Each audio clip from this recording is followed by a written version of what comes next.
Hello, good evening students. स्वागत है आपका मेरे चैनल पर।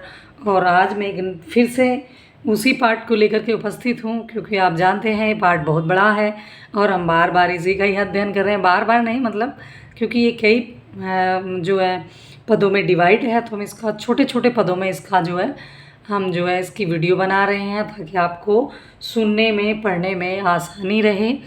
तो चलिए स्टार्ट करेंगे आज हम अगला पार्ट इसका। तो बिना देरी किए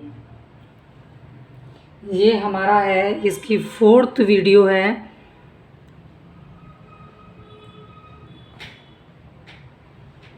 चलिए ये आ गया है हमारा।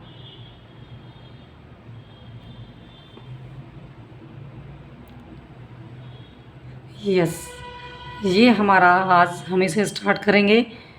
और ये है कि कोसी सुनो मंद येहु बालकु, कुटिल कालवस निज कुल घालू। भानुवंश राकेश कलंकु, निपट निरंकुश अबधु अंशु। तो यहाँ जब हमने पिछले पैराग्राफ में पढ़ा था, तो पिछली वीडियो में हमने ये पढ़ा था कि गंभीर वाणी में जो है, गुस्से में क्रोधी स्वभाव के हैं परशुराम जी। तो पहले से ही वो बहुत क्रोधित हैं, और ऊपर से लक्ष्मण जी के ये सारे शब्द सुन कर के वो अभी भी क्रोध में ही हैं। तो वो कहते हैं उसकी सारी बात सुन कर के, कौशिक किसके लिए आया है? परशुराम जी के। तो परशुराम जी लक्ष्मण जी के जो अपमानजनक जितने भी व्यवहार उन्होंने किया, जितने शब्द उनसे बोले उन्होंने, तो उन्हें गंभीर लेते हुए जो है परशुराम जी जो विश्वामित्र से कहते हैं। अभी तक तो बात चल रही थी किसकी? लक्ष्मण जी की और परशुराम जी की। लेकिन अब जो है, अब बहुत हो गया, इतनी देर से बहस चले जा रही है। तो अब वो अपने मित्र कौन? विश्वामित्र जी से कहते हैं। और क्या कहते हैं कि इन दोनों लाइन का हम अर्थ समझेंगे पहले। कि हे विश्वामित्र, ये कह रहा है कि कौशिक सुनो मंद येहु बालकु, कि कुटिल कालवस निज कुल घालकु। भानुवंश राकेश कलंकु, निपट निरंकुश अबधु अंशु। यहाँ जो है कौशिक किसके लिए आया है? विश्वामित्र जी के लिए आया है।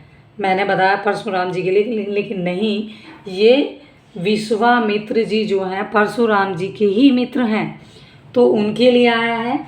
और मंद कह रहा है मूर्ख, कि हे विश्वामित्र, हे कौशिक हे विश्वामित्र। परशुराम जी कह रहे हैं कि हे विश्वामित्र, इस मंद बुद्धि बालक को, येहु मीन्स यहाँ, मंद मीन्स मूर्ख, इस मूर्ख बालक को, कुटिल मीन्स कठोर, कालवंश मीन्स काल के वश में है, कालवश निज कुल घाल को, यानी कि ये काल के वश में है। निज मीन्स अपने, घाल को मीन्स नाश करने वाला।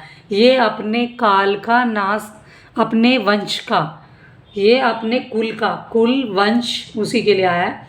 ये काल के वश में है, अपने वंश का नाश करने जा रहा है। ठीक है, ये करवा के मानेगा, क्योंकि ये मान ही नहीं रहा है। भानुवंश राकेश, अब ये भानुवंश किसके लिए आया? सूर्य वंश। और राकेश कह रहा चंद्रमा के लिए। यहाँ भानुवंश आया सूर्य वंश के लिए, राकेश चंद्रमा के लिए, और कलहू दाग, कलंकुहु मीन्स दाग। कह रहा है कि भानुवंश राकेश कलंकु, ये बिल्कुल सूर्यवंशी है। सूर्यवंश राकेश चंद्रमा पर जिस प्रकार से एक कलंक है ये इस कुल में, वैसे ही ये एक कलंक है। यहाँ क्या कह रहा है कि, फिर से मैं एक बार सुना देती हूँ, कि यहाँ सूर्यवंश में होते हुए भी पूर्ण चंद्र का कलंक, यानी कि जो पूर्ण चंद्र होता, पूरा चंद्रमा, उसी पर ये एक कलंक के समान है। कौन कह रहे हैं? यहाँ किससे कह रहे हैं? परशुराम जी विश्वामित्र से कह रहे हैं। और अगर तुम फिर कह रहे हैं कि काल काल कल कबलू होई ही छन माही, कहो पुकारी खोरी मोहिनाई। तुम कट कहू जो चहु उबारा, कही प्रतापो बल रोष हमारा।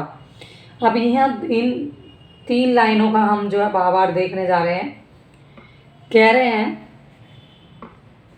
कि जो काल कबलू, काल का ग्रास, यानी कि अब ये काल का ग्रास बनने जा रहा है। क्षण भर में ही, क्षण माही मीन्स क्षण भर में ही, खोरी दोष मतलब ये नष्ट हो जाएगा क्षण भर में ही, और खोरी मीन्स मुझे दोष मत देना, कटु मीन्स रोके, रोक सको तो रोक लो इसे, ये क्षण भर में ही नष्ट होने जा रहा है। जो मीन्स यदि, उबारा बचाना, पुनः मीन्स यानी कि बचाना, प्रतापु यश, प्रतापु मीन्स यश, और रोसु मीन्स क्रोध, रोसु मीन्स क्रोध के लिए कह रहा है। और हमारा, भाई अब हमारा क्रोध जो है बिल्कुल बढ़ गया है, अब हमारे क्रोध से इसे कोई नहीं बचा सकता। अगर तुम बचाना चाहते हो तो इसे बचा लो। एक बार फिर से देख लीजिएगा, यहाँ तक हम एक बार फिर से इसका पूरा भावार्थ जो है देख लेते हैं।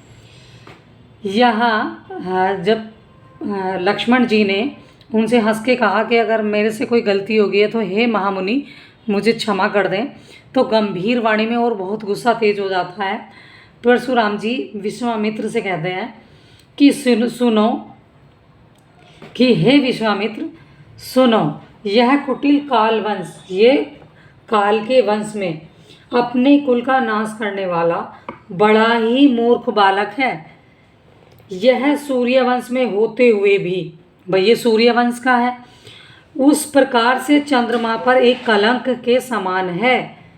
जिस प्रकार से चंद्रमा पर कलंक एक दाग होता है, उसी प्रकार से सूर्यवंश के कुल में एक कलंक है। यह निरा उदंड मूर्ख है, यानी कि यह निपट मूर्ख है, बुद्धिहीन है, और निर्भीक, यानी कि ये क्या कह सकते हैं, निर्भीक को कहते हैं कि नीडर है, नीडर, इसे तो डर ही नहीं है किसी प्रकार का। क्षण में ही ये काल का ग्रास बनने वाला है, और ये क्षण मात्र में ही ये काल के बस में मतलब मृत्यु को प्राप्त होने वाला है। मैं पुकार कर कह देता हूँ, और मैं सबको, जितने भी यहाँ राजा हैं सब सुन लो ध्यान से, मैं बता देना चाहता हूँ कि फिर मुझे आप दोष मत देना। यदि तुम इस बालक को मतलब इस बालक की रक्षा करना चाहते हो, तो मेरे प्रताप में, यानी कि जो मेरा क्रोध है, मेरा प्रताप है, या जो मेरा बल है, उससे रोकना चाह रहे हो, उसके बारे में इसे बता दो और इसे बताकर इसे रोक दो। कौन कह रहे हैं? लक्ष्मण जी को देख करके विश्वामित्र से परशुराम जी कह रहे हैं, और सबको चेतावनी भी दे रहे हैं इशारा करके कि भाई इसे समझा दो और मेरे प्रताप के बारे में भी समझा दो कि ये क्षण भर में ही नष्ट हो जाए, मृत्यु को प्राप्त होने वाला है। ये यहाँ तक हुआ। फिर आप देखिएगा, कह रहा है लखन कहे मुनि सुजसु तुम्हारा, तुम ही अछत को बरने पारा, नहीं संतोष पुनि कछु कहू, जनी रिस रोकी दुसहु दुख सहु। अब यहाँ लक्ष्मण जी फिर बोल पड़ते हैं। लक्ष्मण जी क्या है, जब उन्होंने ये सारी बात कही तो लक्ष्मण जी फिर बीच में बोल गए। पहले शब्दार्थ देख लेते हैं इनके। लखन किसके लिए आया है? लक्ष्मण जी के लिए आया है। शब्दार्थ देखते हैं। यहाँ कह रहा है सुजुसु, यस, यस कहते हैं बल, बल के लिए आया है।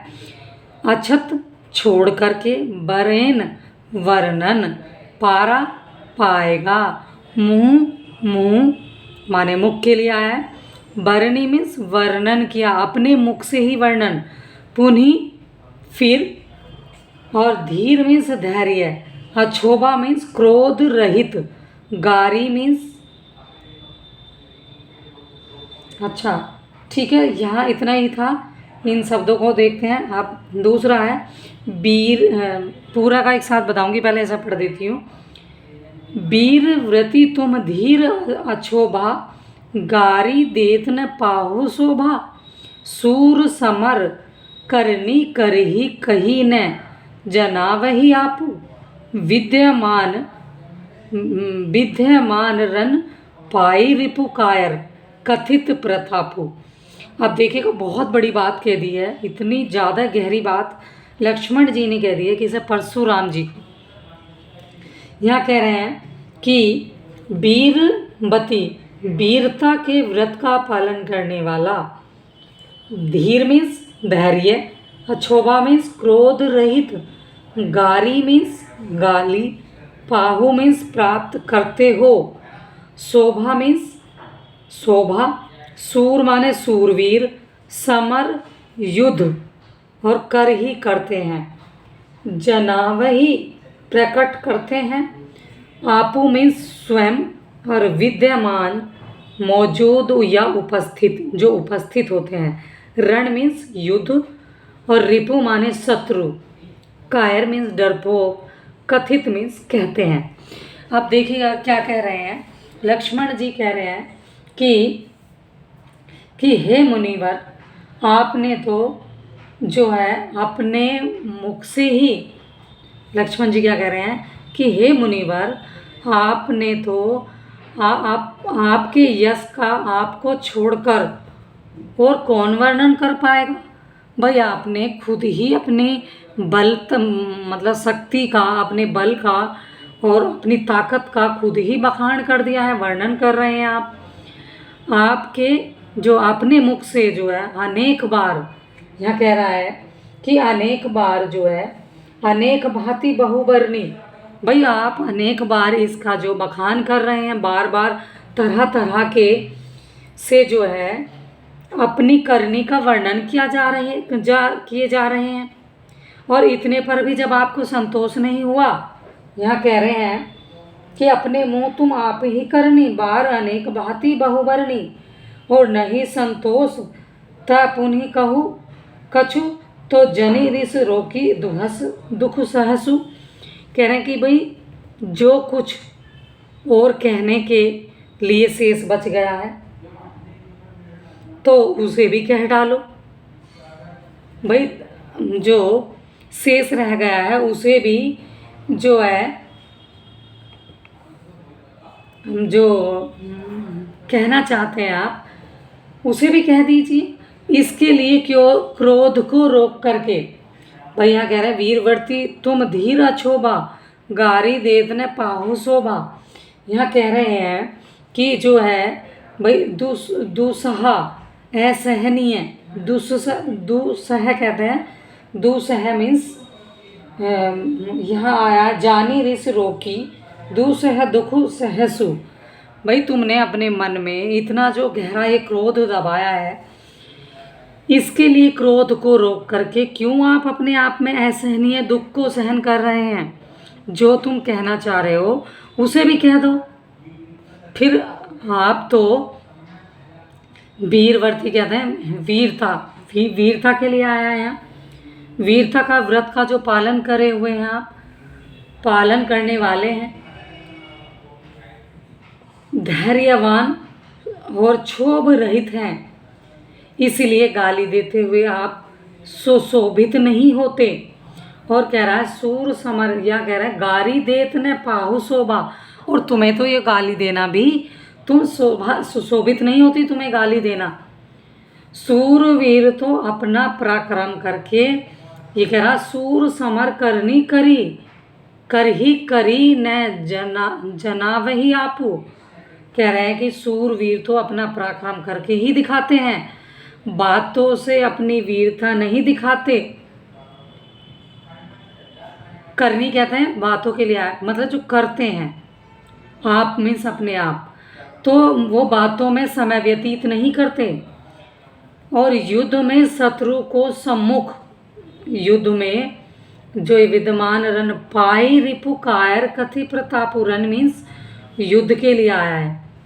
युद्ध में जो है शत्रु को सम्मुख यानी कि सामने उपस्थित देखकर कायर पुरुष ही अपनी वीरता की प्रशंसा करते हैं। बताइए, यहाँ लक्ष्मण जी ने तो हद ही क्रॉस कर दी है, सारी हदें पार करते हुए परशुराम जी को कायरता की संज्ञा दे दी है। कह रहे हैं कि भाई कायर, कंपैरिजन किया है, भाई कह रहा है कि जो युद्ध में उपस्थित होता है और अपने शत्रु को सामने पा करके उसके सामने तो लड़ाई होती है, उस पर वार किया जाता है, ना कि बातों से। मतलब ऐसा नहीं है कि सिर्फ अपनी बातों से ही वीरता नहीं दिखाते जो योद्धा होते हैं, और युद्ध में शत्रु को सम्मुख उपस्थित देखकर जो कायर लोग होंगे वो ही कायर पुरुष ही अपनी वीरता की प्रशंसा करते हैं और अपना बखान करते हैं जो कायर होते हैं। आप बताइए, ये इतनी सारी बातें लक्ष्मण जी ने कही हैं किसको? परशुराम जी को। तो ये हमारा, ये कौन सा था? ये इसका 4th वाला जो पद था। अब शेष इसके 2 बचे हैं, 5th और 6। अब हम जब लास्ट पढ़ेंगे तो पढ़ेंगे हम ये, तुम तो कालू को होक जनुलावा। तो इसको पढ़ेंगे और नीचे वाले को पढ़ेंगे। आप देखेंगे कि मतलब आप लक्ष्मण जी से परशुराम जी क्या कहेंगे, तो आप पढ़ते रहें। Thanks for watching. मुझे पूरा यकीन है कि आपको समझ आ रहा होगा और आया होगा। अगर आपको ये समझ नहीं आया है तो मुझे कमेंट बॉक्स में कमेंट कर दें और मुझे बता दें। मैं दोबारा से प्रयास करूँगी इसका भावार्थ एक बार फिर से समझाने का। ठीक है डियर स्टूडेंट्स, तो ये हमने पढ़ा है यहाँ से। तो थैंक्स फॉर वॉचिंग, पढ़ते रहिएगा, बार बार सुनेंगे, बार बार इसका जो आप रिवीजन करेंगे, पढ़ने की कोशिश करेंगे तो अवश्य ही आपको ये समझ में आएगा। तो ऐसी मेरी मतलब मेरा मानना है। तो पढ़ते रहें। Thanks for watching. Goodbye बच्चों।